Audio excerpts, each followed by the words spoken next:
ओम शांति। आज 1 जनवरी 2025। आज के ईश्वरीय महावाक्यों में हमारे परमपिता परमात्मा शिव, हमारे प्यारे बाबा हमसे कहते हैं, मीठे बच्चे, तुम ज्ञान की बरसात कर हरियाली करने वाले हो। तुम्हें धारणा करनी और करानी है। तुम ज्ञान की बरसात कर हरियाली करने वाले हो। तुम्हें धारणा करनी और करानी है। फिर प्रश्न है, जो बादल बरसते नहीं हैं उन्हें कौन सा नाम देंगे? उत्तर है, वह हैं सुस्त बादल। चुस्त वह जो बरसते हैं। यहाँ बाबा का बरसने से मतलब है, बरसने से भावार्थ है कि जो ज्ञान सुनकर जो है औरों को भी ज्ञान सुनाते हैं, वो बादल मतलब बरसते हैं। और सुस्त बादल जो ज्ञान सुना और फिर आगे नहीं सुनाते।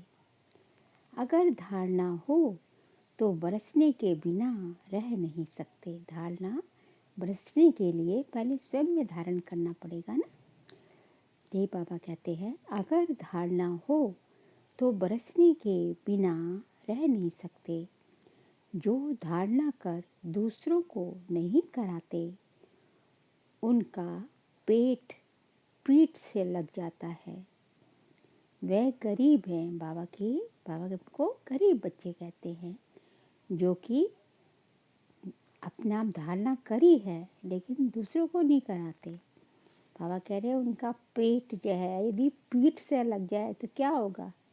एकदम पतला बच्चा है ना, कमज़ोर बच्चा है, तो बाबा उनको गरीब कहते हैं। वह गरीब है, प्रजा में चले जाते हैं। प्रश्न है, एक और प्रश्न है, याद की यात्रा में मुख्य मेहनत कौन सी है? उत्तर है, अपने को आत्मा समझ बाप को बिंदु रूप में याद करना। बाप जो है, जैसा है, उसी स्वरूप से यथार्थ याद करना, इसमें ही मेहनत है। फिर यह गीत बजा जो पिया के साथ है, उनके साथ ज्ञान की बरसात है। ओम शांति। जैसे सागर के ऊपर में बादल हैं, तो बादलों का बाप हुआ सागर। जो बादल सागर के साथ हैं, उनके लिए ही बरसात है। वह बादल भी पानी भरकर फिर बरसते हैं, जो सागर के ऊपर हैं।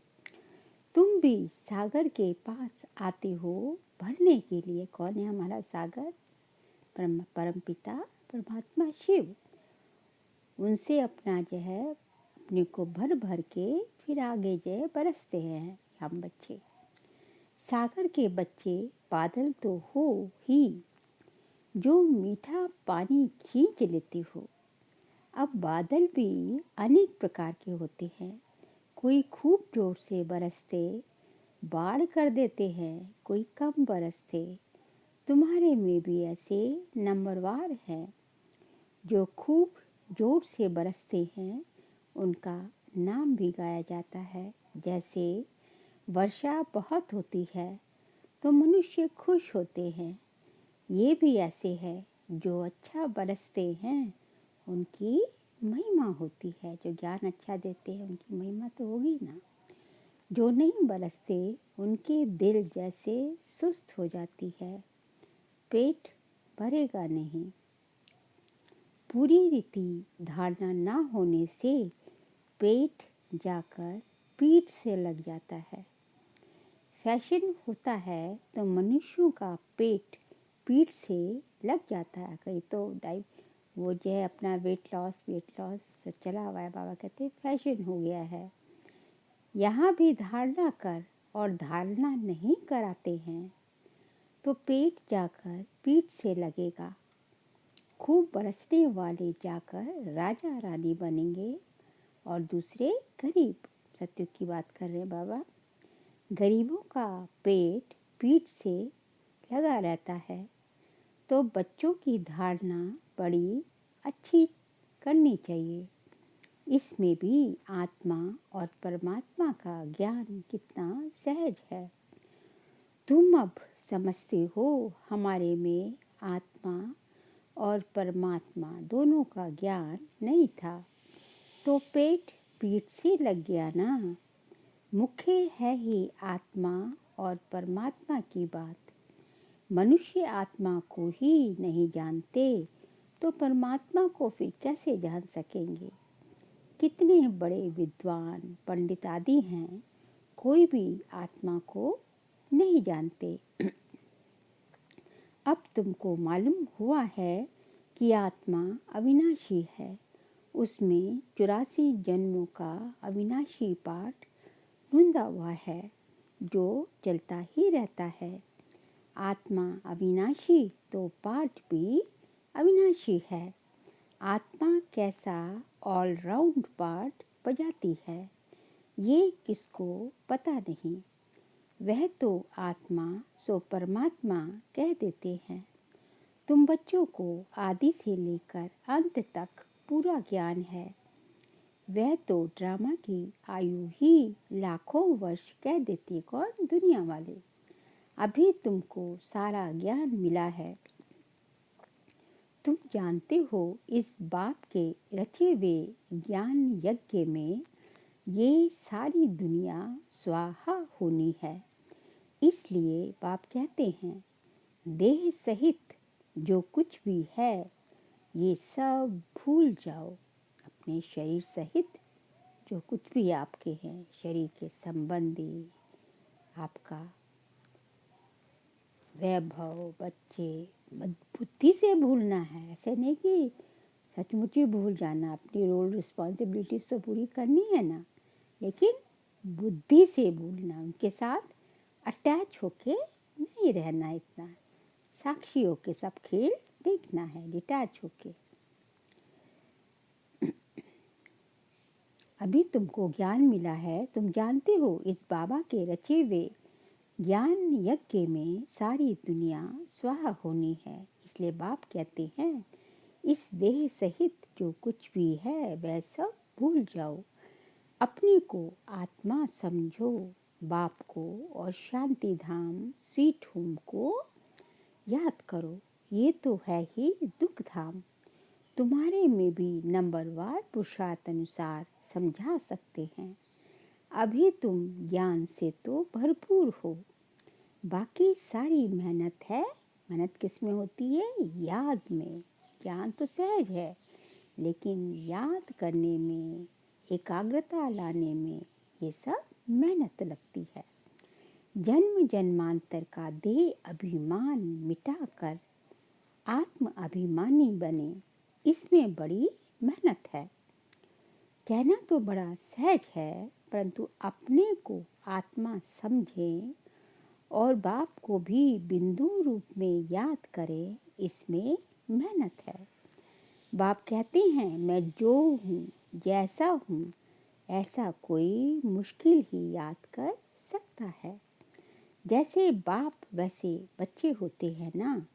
अपने को जाना तो बाप को भी जान जाएंगे।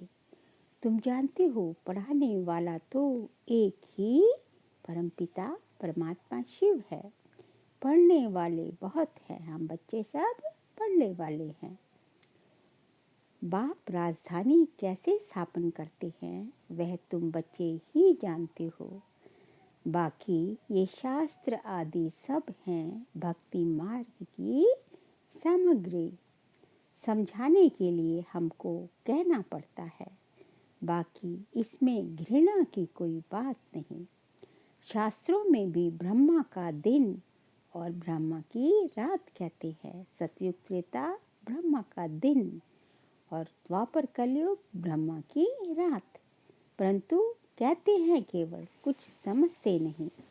रात और दिन आधा आधा होता है। सीढ़ी पर कितना सहज समझाया जाता है। मनुष्य समझते हैं कि भगवान तो बड़ा समर्थ है, वह जो चाहे सो कर सकते हैं। लेकिन बाबा कहते मैं भी ड्रामा के बंधन में बंधा हुआ हूँ। भारत पर तो कितनी आफतें आती रहती हैं, फिर मैं घड़ी घड़ी आता हूँ क्या? मेरे पाठ की लिमिट है, अब पूरा दुख होता जाता है, तब मैं अपने समय पर आता हूँ। यदा यदा ही धर्मस्य है ना गीता में। 1 सेकंड का भी फर्क नहीं होता। ड्रामा में हरेक का एक्यूरेट पार्ट नूंदा हुआ है। ये है हाईएस्ट बाप की री इनकारनेशन। फिर नंबरवार सब आते हैं, कम ताकत वाले। तुम बच्चों को अभी बाप से नॉलेज मिली है, जो तुम विश्व के मालिक बनते हो। तुम्हारे में फुल फोर्स की ताकत जाती है। पुरुषार्थ कर तुम तमो प्रधान से सतो प्रधान बनते हो। औरों का तो पाठ ही नहीं है। मुख्य है ड्रामा, जिसकी नॉलेज तुमको अभी मिलती है। बाकी तो सब है मटेरियल, क्योंकि ये सब इन आँखों से देखा जाता है। वंडर ऑफ द वर्ल्ड तो बाबा है, जो फिर रचते भी स्वर्ग हैं, जिसको हेवन पैराडाइज कहा जाता है। उनकी कितनी महिमा है। बाप और बाप की रचना की बड़ी महिमा है। ऊंचते ऊंच है भगवान, ऊंचते ऊंच स्वर्ग की स्थापना बाप कैसे करते हैं, ये कोई भी कुछ भी नहीं जानते हैं। तुम मीठे मीठे बच्चे भी नंबरवार पुरुषार्थ अनुसार जानते हो और उस अनुसार ही पद पाते हो। जिसने पुरुषार्थ किया वह ड्रामा अनुसार ही करते हैं। पुरुषार्थ बिगर तो कुछ मिल ना सके। कर्म बिगर 1 सेकंड भी रह नहीं सकते। वह हठ योगी प्राणायाम चढ़ा देते हैं। जैसे जड़ बन जाते हैं, अंदर पड़े रहते हैं। ऊपर मिट्टी जम जाती है। मिट्टी के ऊपर पानी पड़ने से घास जम जाती है, परंतु इससे कुछ फायदा नहीं। कितना दिन ऐसे बैठे रहेंगे? जो गुफाओं में रहते हैं ना, जो तपस्या के लिए गुफाओं में जाता है तपस्वी बाबा, उनकी बात करूं, सन्यासियों की बाबा बात कर रहे हैं। कितना दिन ऐसे बैठे रहेंगे? कर्म तो जरूर करना ही है।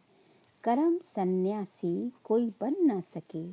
हाँ, सिर्फ खाना आदि नहीं बनाते हैं, इसलिए उनको कर्म सन्यासी कह देते हैं। ये भी उन्हों का ड्रामा में पार्ट है। ये निवृत्ति मार्ग वाले भी नहीं होते तो भारत की क्या हालत हो जाती। भारत नंबर 1 प्योर था। बाप पहले पहले प्योरिटी स्थापन करते हैं, जो फिर आधा कल्प चलती है। बरोबर सतयुग में एक धर्म एक राज्य था। फिर डीटी राज्य अब फिर से स्थापन हो रहा है। ऐसे अच्छे अच्छे स्लोगन बनाकर मनुष्यों को सुजाग करना चाहिए। फिर से डीटी राज्य भागे आकर लो। अभी तुम कितनी अच्छी रीति समझते हो। श्री कृष्ण को श्याम सुंदर क्यों कहते हैं, ये भी अभी तुम जानते हो। आजकल तो बहुत ही ऐसे ऐसे नाम रख देते हैं। श्री कृष्ण से कंपटीशन करते हैं।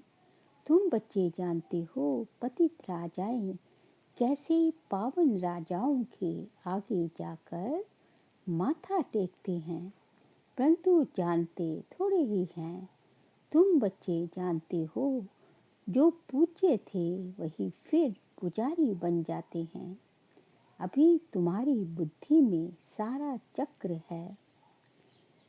ये भी याद रहे तो नम अवस्था बड़ी अच्छी रहे, परंतु माया सिमरन करने ही नहीं देती है, भुला देती है। सदैव हर्षित मुख अवस्था रहे तो तुमको देवता कहा जाए। लक्ष्मी नारायण का चित्र देख कितना खुश होते हैं। राधे कृष्ण अथवा राम आदि को देख इतना खुश नहीं होते, क्योंकि श्री कृष्ण के लिए शास्त्रों में हंगामे की बातें लिखती हैं। ये बाबा बनता भी श्री नारायण है ना। बाबा तो इन लक्ष्मी नारायण के चित्र को देख खुश होते हैं। बच्चों को भी ऐसे समझना चाहिए। बाकी कितना समय इस पुराने शरीर में होंगे, फिर जाकर प्रिंस बनेंगे। ये एम ऑब्जेक्ट है ना। ये भी सिर्फ तुम ही जानते हो। खुशी में कितना गदगद होना चाहिए। जितना पढ़ेंगे उतना ऊंच पद पाएंगे, पढ़ेंगे नहीं तो क्या पद पाएंगे। कहाँ विश्व के महाराजा महारानी, कहाँ साहूकार प्रजा में नौकर चाकर। सब्जेक्ट तो एक ही है। कहाँ साहूकार प्रजा में नौकर चाकर। सब्जेक्ट तो एक ही है, सिर्फ मन मना भव मध्याजी भव, अल्फ और बे, याद और ज्ञान। इनको कितनी खुशी हुई। अल्फ को अल्लाह मिला, बाकी सब दे दिया। कितनी बड़ी लॉटरी मिल गई, बाकी क्या चाहिए। तो क्यों ना बच्चों के अंदर में खुशी रहनी चाहिए। इसलिए बाबा कहते हैं ऐसा ट्रांसलाइट का चित्र सबके लिए बनवाएं, जो बच्चे देखकर खुश होते रहें। शिव बाबा ब्रह्मा द्वारा हमको ये वर्षा दे रहे हैं। मनुष्य तो कुछ नहीं जानते हैं, बिल्कुल ही तुच्छ बुद्धि हैं। अभी तुम तुच्छ बुद्धि से स्वच्छ बुद्धि बन रहे हो। सब कुछ जान गए हो और कुछ पढ़ने की दरकार नहीं। इस पढ़ाई से तुमको विश्व की बादशाही मिलती है। इसलिए बाप को नॉलेजफुल कह देते हैं। मनुष्य फिर समझते हैं, हर एक के दिल को जानते हैं, परंतु बाप तो नॉलेज देते हैं। टीचर समझ सकते हैं, फलाना पढ़ते हैं, बाकी सारा दिन वह थोड़ी ही बैठ देखेंगे कि बच्चों की बुद्धि में क्या चलता है। ये तो वंडरफुल नॉलेज है। बाप को ज्ञान का सागर, सुख शांति का सागर कहा जाता है। तुम भी अभी मास्टर ज्ञान सागर बनते हो। फिर ये टाइटल उड़ जाएगा। फिर सर्वगुण संपन्न 16 कला संपूर्ण बनेंगे कब? सतयुग में। ये है मनुष्य का ऊंच मर्तबा। इस समय ये है ईश्वरीय मर्तबा। कितनी समझने और समझाने की बातें हैं। लक्ष्मी नारायण का चित्र देख बड़ी खुशी होनी चाहिए। हम अभी विश्व के मालिक बनेंगे। नॉलेज से ही सब गुण आते हैं। अपना एम ऑब्जेक्ट देखने से ही रिफ्रेशमेंट आ जाती है।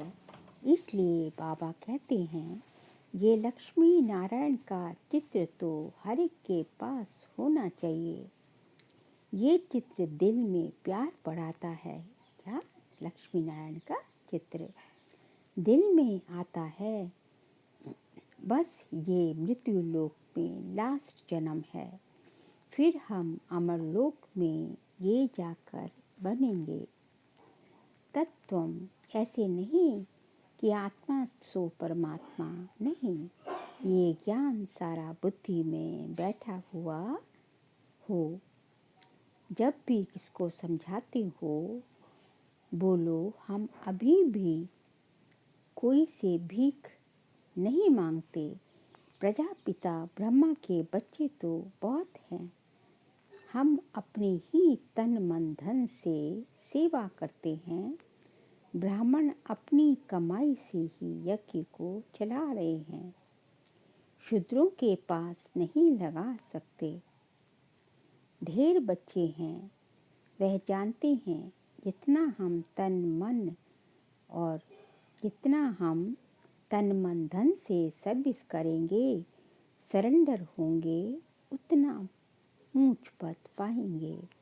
जानते हैं बाबा ने बीज बोया है, तो ये लक्ष्मी नारायण कहते हैं। पैसे यहाँ काम में तो आए नहीं हैं, क्यों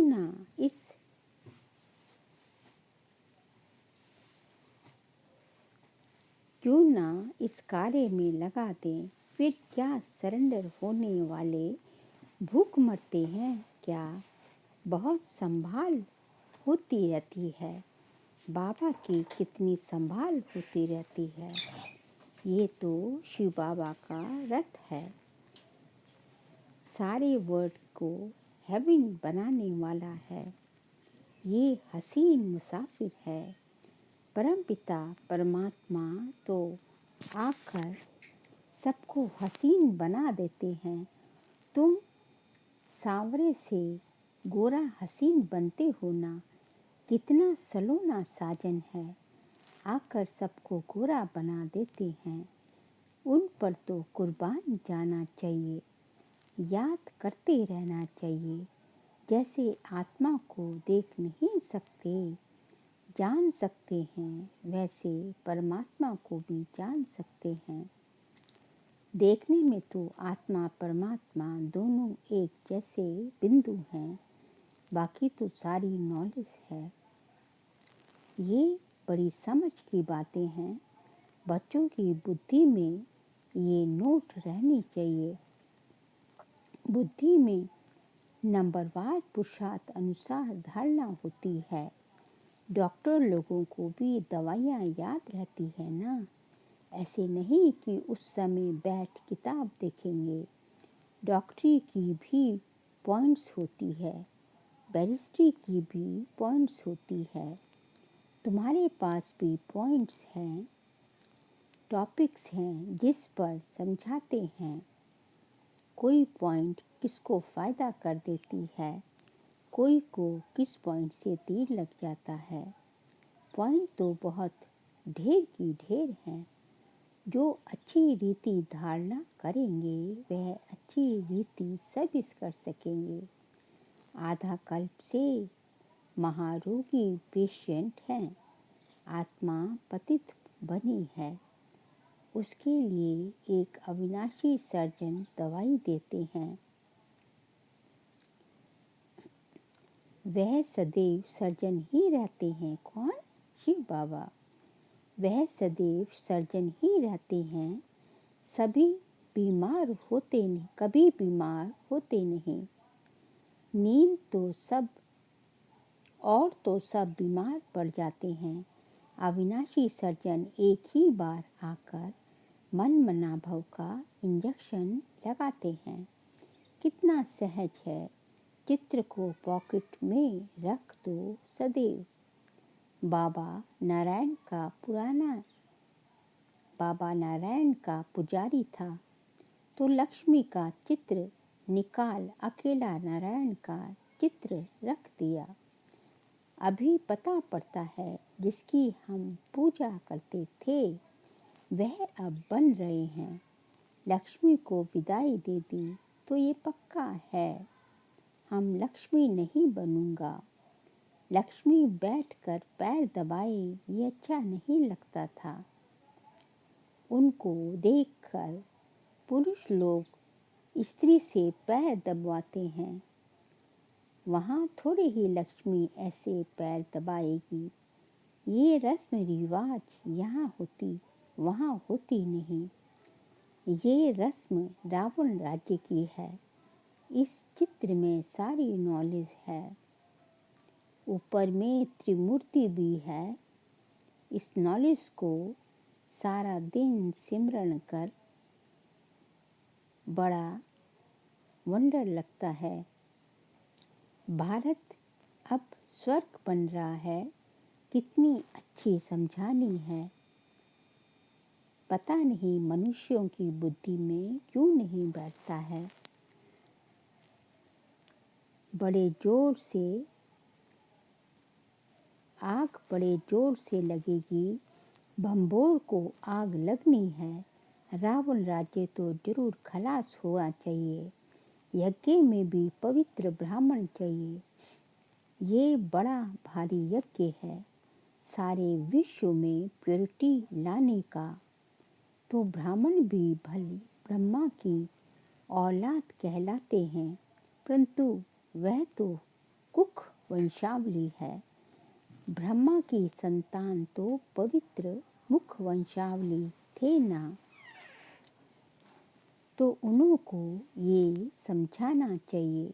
अच्छा, मीठे मीठे सिखिलते बच्चों प्रति माता पिता बाप दादा का याद प्यार और गुड मॉर्निंग। रूहानी बाप की रूहानी बच्चों को नमस्ते। हम रूहानी बच्चों की रूहानी बाप दादा को नमस्ते नमस्ते नमस्ते। सार के लिए पॉइंट्स हैं। स्वच्छ बुद्धि बन वंडरफुल ज्ञान को धारण कर बाप समान मास्टर ज्ञान सागर बनना है। नॉलेज से सर्व गुण स्वयं में धारण करने हैं। सेकंड पॉइंट, जैसे बाबा ने तन मन धन सर्विस में लगाया है, सरेंडर हुए, ऐसे बाप समान अपना सब कुछ ईश्वरीय सेवा में सफल करना है। सदा रिफ्रेश रहने के लिए एम ऑब्जेक्ट का चित्र साथ में रखना है। आज का बाबा का वरदान है, एक रस स्थिति द्वारा सदा एक बाप को फॉलो करने वाले प्रसन्नचित्त भव। एक रस स्थिति द्वारा सदा एक बाप को फॉलो करने वाले प्रसन्नचित्त भव। आप बच्चों के लिए ब्रह्मा बाप की जीवन एक्यूरेट कंप्यूटर है।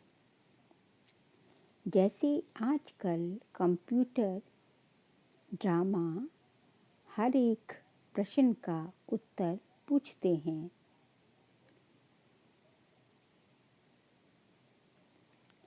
ऐसे मन में जब भी कोई प्रश्न उठता है तो क्या क्यों कैसे के बजाय ब्रह्मा बाप के जीवन रूपी कंप्यूटर में देखो। क्यों क्या और कैसे का क्वेश्चन ऐसे में बदल जाएगा। प्रश्नचित के बजाय प्रसन्नचित बन जाएंगे। प्रसन्नचित अर्थात एक रस स्थिति में एक बाप को फॉलो करने वाले। स्लोगन है, आत्मिक शक्ति के आधार पर सदा स्वस्थ रहने का अनुभव करो। आत्मिक शक्ति के आधार पर सदा स्वस्थ रहने का अनुभव करो। जितनी जितनी आत्मिक शक्ति बढ़ती जाती है, उतनी उतनी तुम्हारा स्वास्थ्य भी अच्छा होता जाता है। उतनी उतनी जो है तुम्हारा बाह्यमुखी से अंतर्मुखी बनते जाते हो और जो है बुद्धि से सब कुछ भूलते जाते हो बाहर की दुनिया। तो आपका तन मन सब कुछ स्वस्थ रहता है। फिर एक विशेष नोट है, सभी ब्रह्मा वत्स 1 जनवरी से 31 जनवरी 2025 तक विशेष अंतर्मुक्ता की गुफा में बैठ योग तपस्या करते हुए पूरे विश्व को अपनी शक्तिशाली मनसा द्वारा विशेष सकाश देने की सेवा करना जी। इसी लक्ष्य से इस मास के पत्र पुष्प में जो अव्यक्त इशारे भेजे गए हैं, वह पूरे जनवरी मास में मुरली के नीचे भी लिख रहे हैं। आप सभी इन पॉइंट्स पर विशेष मनन चिंतन करते हुए मम्मा मनसा सेवा के अनुभवी बनो। अपनी शक्तिशाली मनसा द्वारा प्रकाश देने की सेवा करो। आप शांति दूत बच्चे कहाँ भी रहते चलते फिरते सदा अपने को शांति दूत समझकर चलो। जो स्वयं शांत स्वरूप शक्तिशाली स्वरूप में स्थित होंगे वह दूसरों को भी शांति और शक्ति की प्रकाश देते रहेंगे। ये हमें अभ्यास पूरा दिन